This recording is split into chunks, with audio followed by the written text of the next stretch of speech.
गुरु ब्रह्मा गुरु विष्णु गुरुदेव महेश्वर गुरु साक्षात परम ब्रह्म तस्मै श्री गुरवे नमः। गुरु की महिमा को कौन नहीं जानता। गुरु के बिना ज्ञान की प्राप्ति असंभव है। गुरु ब्रह्मा है, गुरु विष्णु है, गुरु महेश्वर है, गुरु ही परम ब्रह्म है। उस गुरु के लिए नमस्कार है। चलिए दोस्तों, आज गुरु के बारे में कुछ बातें जानते हैं। नाम है गुरु द्रोणाचार्य, जो महर्षि भरद्वाज के पुत्र थे। अपने पिता के साथ रहकर उन्होंने समस्त वेद और धनुर्विद्या का अध्ययन किया था। पांचाल देश का राजा पुषत महामुनि भरद्वाज के परम मित्र थे। उन्होंने अपना पुत्र द्रुपद को भी द्रोण के साथ विद्यादान करने के लिए मुनि भरद्वाज के आश्रम पर भेज दिए थे। उस समय द्रोण और द्रुपद में गहरी मित्रता थी। एक दिन द्रुपद ने द्रोण से कहा कि जब मैं राजा बनूंगा तब तुम मेरे साथ रहना। मेरे राज्य, संपत्ति और सुख सब पर तुम्हारा भी मेरा समान ही अधिकार होगा। विद्या समाप्त करके द्रुपद अपने राज्य को लौट गया। जब राजा पुषत का मृत्यु हुई तो द्रुपद पांचाल देश का राजा बन गया। दूसरी ओर द्रोणाचार्य अपने पिता के आश्रम में रहकर तपस्या करने लगे। उनका विवाह हस्तिनापुर के राजगुरु कृपाचार्य की बहन कृपी से हुआ। उसे उन्हें एक पुत्र प्राप्त हुआ जिसका नाम अश्वत्थामा रखा गया। अत्यधिक दरिद्रता के कारण वो अपने पुत्र और पत्नी की भरण पोषण ठीक से नहीं कर पाते थे। तभी उन्हें पता चला कि ऋषि परशुराम अपनी सारी संपत्ति गरीब ब्राह्मणों में बांटकर वन में तपस्या करने जा रहे हैं। वो कुछ धन पाने की लालसा में परशुराम के पास पहुँचे, किंतु तब तक परशुराम अपनी सारी संपत्ति दान कर चुके थे। द्रोण को अपने द्वार पर आया देखकर परशुराम ने कहा, आप विलम्ब से आए हैं, मैं तो अपनी सारी संपत्ति दान कर चुका हूँ। अब तो मेरे पास केवल मेरा शरीर और मेरी धनुर्विद्या ही बची है। बताइए मैं आपको कैसे संतोष करूँ। द्रोणाचार्य ने कहा, आप मुझे अपनी समस्त धनुर्विद्या का ज्ञान दे दीजिए। परशुराम ने द्रोण की प्रार्थना को स्वीकार कर ली और उन्हें अपनी पूरी धनुर्विद्या की शिक्षा दी। अपनी शिक्षा समाप्त करके द्रोणाचार्य घर को लौटे तो उन्हें पता चला कि उनका मित्र द्रुपद पांचाल देश का राजा बन गया है। द्रोणाचार्य अपने बेटे और पत्नी के साथ द्रुपद के राजसभा में पहुंचे और सोचे, आज से कभी भी मेरे बेटे को दूध के स्थान पर आटे की घूंट नहीं पीना पड़ेगा। मेरा मित्र द्रुपद हमारी दुर्दशा सदा सदा के लिए दूर कर देगा। द्रुपद को सिंहासन पर बैठा हुआ देखकर प्रसन्न मन से द्रोण ने कहा, द्रुपद, मैं हूँ तुम्हारा मित्र द्रोण, गुरुकुल का साथी। उसके दरिद्रता और वस्त्र को देखकर सभा में बैठे हुए सभी सदासदों उन पर हंसने लगे। एक दरिद्र ब्राह्मण एक राजा का मित्र कैसे हो सकता है। परंतु द्रुपद भरे सभा में अहंकार में आकर द्रोणाचार्य का अपमान करते हुए कहा, किस मैत्री की बात कर रही हो ब्राह्मण? क्या तुम्हें इतना भी पता नहीं है? दरिद्र व्यक्ति की धनी व्यक्ति के साथ, मूर्ख के विद्वान के साथ और कायर के वीर के साथ कभी मित्रता नहीं हो सकती। मित्रता बराबर हैसियत वालों में ही होती है। मैं राजा हूँ और तू एक निर्धन भिखारी, तेरे साथ मेरी मित्रता कैसी हो सकती है? मैं जानता हूँ कि गुरुकुल में तुम हमारे सहपाठी थे, परंतु किसी मैत्री की स्मरण नहीं है मुझे। द्रोणाचार्य ने कहा, स्मरण नहीं है? कि तुमने तो मित्रता का प्रस्ताव लेके मेरे पास आए थे जब गुरुकुल में मैंने तुम्हारा जान बचाया था। द्रुपद ने कहा, मेरे प्रजा प्रतिदिन मेरे प्राण बचाते हैं, तो क्या उसे वो मेरे मित्र बन जाते हैं? इस ब्राह्मण को 10 गाय दान में दिया जाए। द्रोण चिल्लाते हुए कहा, दान नहीं, भरद्वाज का पुत्र कभी दान नहीं लेता द्रुपद। अधिकार के रूप में मुझे 1 गाय दे दो, मैं स्वीकार कर लूँगा। द्रुपद ने कहा, अगर भिक्षा की आशा है तो ले जाओ। अधिकार की बात करोगे तो एक राजा को अपमान देने के जुर्म में तुम्हें मृत्युदंड मिलेगा। द्रोण ने कहा, अपमान? परीक्षा के दिन में तुम मेरे कुटीर के बाहर बैठे रहते थे मुझसे विद्या प्राप्त करने के लिए, तब तुम्हें मेरी मैत्री अपमान नहीं लगती थी? द्रुपद ने कहा, ऐसा क्या सिखा दिया तुमने? वो तो सीखने वाला मैं था, मेरी बुद्धि थी जिसने शिक्षा ग्रहण की। तुम्हारा कोई चमत्कार नहीं। यदि प्राण की रक्षा चाहते हो तो चले जाओ यहाँ से। द्रोणाचार्य ने कहा, द्रुपद, मैत्री से जब वचन तोड़ा जाता है तो वह हत्या से भी भयंकर अपराध होता है। सूर्य नारायण का नाम है मैत्री, क्योंकि वो पृथ्वी पर प्रकाश देने का वचन कभी नहीं तोड़ते। आज इस सिंहासन पर तुम्हें इतना घमंड है ना द्रुपद, वचन देता हूँ तुम्हें इस सिंहासन से हटा दूंगा। तुमने मेरे विद्या का अपमान किया है तो सुन लो, जब मैं तुम्हारा राज्य प्राप्त करने आऊँगा मैं स्वयं शस्त्र नहीं उठाऊँगा। ऐसे शिष्यों को सज्ज करूँगा जो तुम्हारा मस्तक मेरे चरणों में झुकाएंगे। याद रखना। अपने पुत्र और पत्नी के सामने भरी सभा में अपमान पाकर द्रोणाचार्य वहाँ से चले आए और हस्तिनापुर में अपने साले कृपाचार्य के पास पहुँचे और अपने आप को छिपाकर गुप्त रूप से वहाँ रहने लगे, क्योंकि जब वो परशुराम से शिक्षा ग्रहण कर रहे थे तो उनकी प्रसिद्धि दूर दूर तक फैल गई थी। स्वयं पितामह भीष्म भी उनकी धनुर्विद्या के प्रशंसक थे। वो नहीं चाहते थे कि कोई उन पर दया करे, उनकी दरिद्रता का परिहास उड़ाए। एक दिन हस्तिनापुर के राजकुमारों ने एक गेंद से खेल रहे थे तो उनकी गेंद एक गहरे कुएं में गिर गई। सभी राजकुमार कुएं के चारों ओर खड़े होकर कुएं में झांकने लगे। गेंद को निकालने का कोई उपाय नहीं था उनके पास। ये सारे चीज द्रोणाचार्य दूर खड़े देख रहे थे। वो उनके पास आए और बोले, राजकुमारों, तुम लोग क्षत्रिय होकर ये तनिक सा कार्य भी नहीं कर सकते? कहो तो मैं तुम्हारा गेंद निकाल दूं। युधिष्ठिर ने कहा, यदि आप हमारी गेंद को कुएं से निकाल देंगे तो हम आपको एक बढ़िया सा दावत देंगे। द्रोणाचार्य मुस्कुराए और कुछ लकड़ियां को कुएं के अंदर फेंके और मंत्र पढ़ने लगे। सारे लकड़ियां एक दूसरे से जुड़ गए। लकड़ियों की लंबाई कुएं से बाहर तक आ गई। तब द्रोणाचार्य उसके मदद से गेंद को बाहर ले आए। राजकुमार ने ये जब देखा तो उन्हें बड़ा आश्चर्य हुआ। युधिष्ठिर ने आदरपूर्वक उनका परिचय पूछा और उनसे हस्तिनापुर चलकर भोजन करने की प्रार्थना की। द्रोणाचार्य ने कहा, तुम्हारे दादाश्री मुझे जानते हैं, उनको इस घटना के बारे में बताना, वो समझ जाएंगे। उनके आने पर ही मैं तुम्हारे साथ चलकर भोजन करूंगा। कुछ राजकुमार तुरंत ही महल पहुंचे और सारी बातें पितामह भीष्म को सुनाए। भीष्म तत्काल समझ गए कि वो आचार्य द्रोण ही है। वो उसी समय वन में आए और बड़े सम्मान के साथ आचार्य द्रोण का स्वागत किया और उसने राजकुमार को गुरु बनने की प्रार्थना की। द्रोणाचार्य भीष्म के प्रस्ताव को स्वीकार कर लिया। गुरुकुल में गुरु द्रोणाचार्य कौरव और पांडव 105 राजकुमार को शिक्षा देने लगे। अर्जुन उनका प्रिय शिष्य था, इसीलिए अर्जुन पर उनकी विशेष कृपा थी। अर्जुन को विश्व का सबसे सर्वश्रेष्ठ धनुर्धर बनाने की प्रण लिए थे। जब कौरव और पांडव की शिक्षा पूर्ण हो गई, वो हस्तिनापुर अपने राजमहल को लौट आए।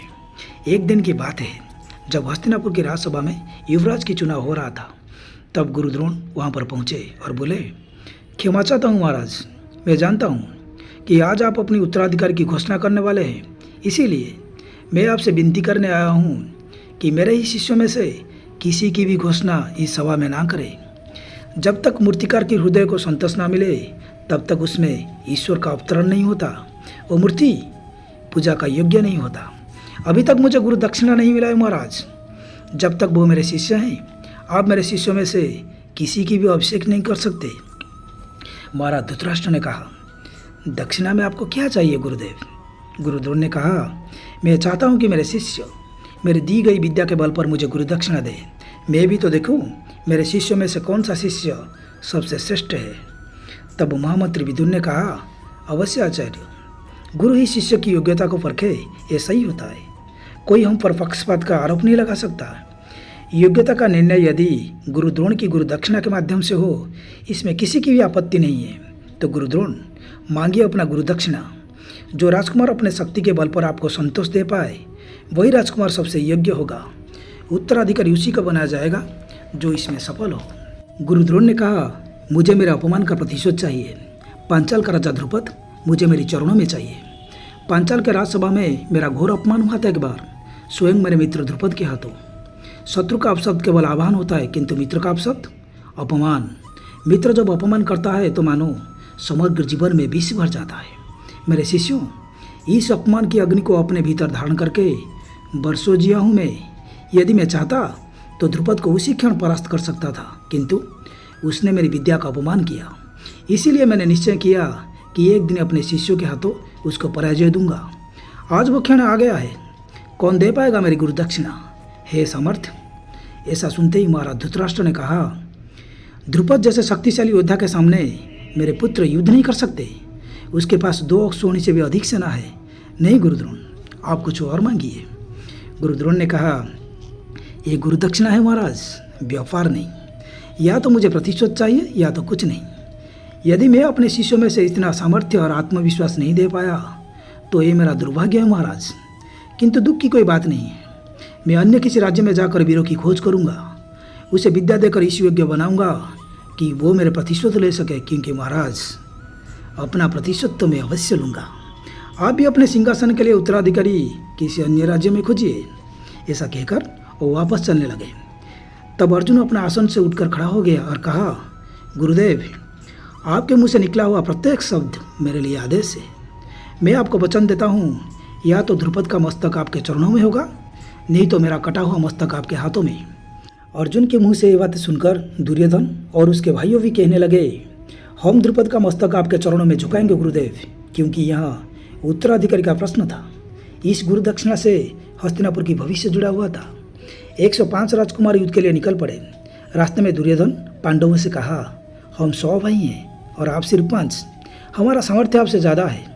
युद्ध में हम द्रुपद को हराएंगे और नाम आपका जुड़ा होगा हमारे साथ। ऐसा हो ही नहीं सकता। हम केवल 100 भाई द्रुपद से युद्ध करने जाएंगे। युधिष्ठिर ने कहा, अगर ऐसी बात है तो आप लोग युद्ध के लिए आगे बढ़िए, हम यहाँ रुक जाते हैं। जब युद्ध हुआ तो द्रुपद ने 100 कौरवों को बंदी बना लिया। उसके बाद पांडव युद्ध के लिए निकले। अर्जुन ने सारे चक्रव्यूह तोड़कर युद्ध में द्रुपद को परास्त करके 100 कौरवों को मुक्त करवाया और द्रुपद को बंदी बनाकर गुरु द्रोण के सामने लाया गया। तो गुरु द्रोण ने कहा, द्रुपद, कुछ स्मरण आया? भले ही तुमने मेरा अपमान किया था भरी सभा में, पर मैं तुम्हारा अपमान नहीं करूँगा। तुमने जीवन भर मुझसे मैत्री रखने का वचन दिया था। तुमने कहा था कि एक दूसरे के संपत्ति पर हमारा अधिकार होगा। हमें जो भी प्राप्त होगा हम आधा आधा बांट लेंगे, किंतु तुम सब भूल गए। मैंने कौन सा तुम्हारा आधा राज्य मांगने आया था मित्र? मुझे तो केवल 2 गायों की आवश्यकता थी। मैं जिस स्थिति में था उस स्थिति में तुम्हें कभी रहने नहीं दूंगा। मैं जीता हुआ राज्य का आधा भाग तुम्हें लौटाता हूँ। कांपल्य नगर जाकर आधा पांचाल पर सुख से शासन करो। ऐसे भी तुम्हारा कोई पुत्र नहीं है। क्यों ना मेरे पुत्र अश्वत्थामा को अपना पुत्र मानकर उसे राज्य करने में सहायता करो और सब कुछ भूलकर एक बार फिर से मित्र बन जाओ।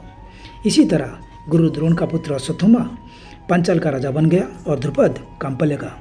किंतु द्रुपद कहाँ चुप रहने वाला था। वो प्रतिशोध की अग्नि में जलने लगा। उसे के पुत्र की आवश्यकता थी जो गुरु द्रोण का मस्तक काट सके। पुत्र पाने की इच्छा से वो साधु और ब्राह्मणों से मिलने लगा, परंतु सबने कहा, तुम्हारा भाग्य में कोई पुत्र संतान नहीं है। द्रुपद क्रोध में आ गया और सभी साधुओं को पकड़ के बंदी बना के दंड देने लगा और कहा, आप सब जितने भी पुण्य किए हैं उस पुण्य के बल पर मुझे के पुत्र दिलवाओ। जब वे बात याज और उपयाज को पता चला, वो आके द्रुपद के पास पहुँचे और कहा, हम आपको एक पुत्र दिलवाएंगे, परंतु इसके लिए आपको एक पुत्री को ग्रहण करना पड़ेगा। द्रुपद को पुत्री की कोई आवश्यकता नहीं थी, परंतु पुत्र के लिए अगर पुत्री को ग्रहण करना होगा तो मैं राजी हूँ। बड़े भाई याज ने कहा, इसके लिए आप एक विशाल यज्ञ का आयोजन करके अग्निदेव को प्रसन्न कीजिए। उस यज्ञ में जिस प्रकार की पुत्र पाने की कामना करोगे आपको ऐसे ही पुत्र प्राप्त होगा। द्रुपद ने यज्ञ किया, अग्निदेव को प्रसन्न करके पुत्र मांगा। आप मुझे एक ऐसा पुत्र दीजिए जो द्रोण का मस्तक काट सके। मांगते ही अग्नि से एक तेजस्वी पुत्र निकला जिसका नाम धृष्टद्युम्न रखा गया और पुत्री का नाम द्रौपदी। महाभारत युद्ध में गुरु द्रोण का हृदय हमेशा पांडवों की ओर था, परंतु अपने बेटे अश्वत्थामा के कारण उनको कौरवों का पक्ष लेना पड़ा। अश्वत्थामा दुर्योधन का मित्र था, इसके कारण अश्वत्थामा दुर्योधन को छोड़ नहीं पाया और द्रोणाचार्य अपने पुत्र अश्वत्थामा को छोड़ नहीं पाए। द्रोणाचार्य जीवन भर अपने बेटे की सुरक्षा के बारे में सोचते रहे, किंतु बेटा कभी भी अपने पिता की हृदय को समझ नहीं पाया। युद्ध में द्रोणाचार्य कौरवों की तरफ से लड़े और द्रुपद पांडवों का साथ दिया। युद्ध में महामहिम भीष्म की गिर जाने के बाद गुरु द्रोण को सेनापति का भार संभालना पड़ा। युद्ध में गुरु द्रोण को परास्त करना लगभग असंभव था, इसीलिए गुरु द्रोण की मौत के लिए वासुदेव कृष्ण ने एक योजना बनाई। योजना के अनुसार अश्वत्थामा नामक एक हाथी को भीम ने मार डाला और युद्ध क्षेत्र में बात फैला दिया कि अश्वत्थामा मारा गया। जब ये बात गुरु द्रोण को पता चला तो वह युधिष्ठिर के पास पहुंच गए और पूछा, क्या सच में अश्वत्थामा की मृत्यु हो गई है? तब युधिष्ठिर ने अश्वत्थामा नामक मरा हुआ हाथी को ध्यान में रखकर हाँ कह दिया। युधिष्ठिर के मुंह से ये बातें सुनकर द्रोणाचार्य अपने सारे अस्त्र शस्त्र त्याग कर दिए, क्योंकि वह जानते थे चाहे किसी भी परिस्थिति क्यों ना हो युधिष्ठिर कभी झूठ नहीं बोलते। गुरु द्रोण को निहत्था देकर पांडवों का सेनापति धृष्टद्युम्न ने उनका सिर धड़ से अलग कर दिया। इसी तरह धृष्टद्युम्न अपने पिता के अपमान का बदला लिया। हालांकि युद्ध खत्म होने के बाद द्रोणाचार्य के बेटे अश्वत्थामा ने धृष्टद्युम्न को मौत के घाट उतार दिया था। द्रोणाचार्य के बारे में और भी बहुत सी कथाएं हैं। आपको ये कहानी कैसा लगा हमें कमेंट करके ज़रूर बताएं। लाइक, सब्सक्राइब और शेयर करके हमें सपोर्ट करें। नमस्ते।